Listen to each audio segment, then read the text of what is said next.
Good morning friends.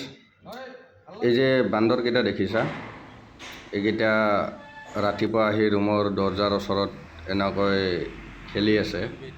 মানে ইহঁতৰ খাদ্যৰ অভাৱ হৈছে, জংঘলৰ পৰা আহি ইয়াতে ৰুমৰ ওচৰত এনেকৈ ৰখি আছে। এই পোৱালিটোক চাওঁ, মায়েকৰ লগত কি ধুনীয়াকৈ আছে, খেলি আছে। মায়েকৰ মমতা, মায়েকটো মায়েক হয়, জন্তু হওক কি হওক, কিমান ধুনীয়াকৈ মৰম কৰিছে। আৰু চোৱা পোৱালি কেনেকুৱাকৈ মায়েকৰ বুকুত ওলমি গৈ আছে।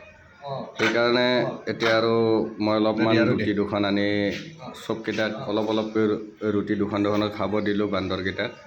এয়া খানাটো বিলাই আছোঁ, সিহঁতে এতিয়া খাব, খাই লৈ ধুনীয়াকৈ গুচি যাব।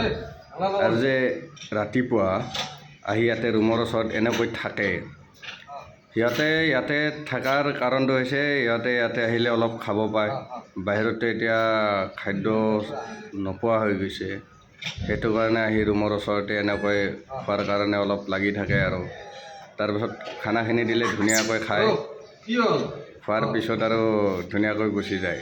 আৰু যেতিয়ালৈকে খানাটো দিয়া নাযায় তেতিয়ালৈকে আৰু এইপিনৰ পৰা সেইপিনে দৌৰি থাকিব।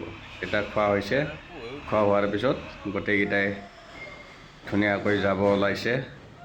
এনেকৈ ভাল লাগে আৰু ইহঁতক দেখা পাই খেলি থাকিলে।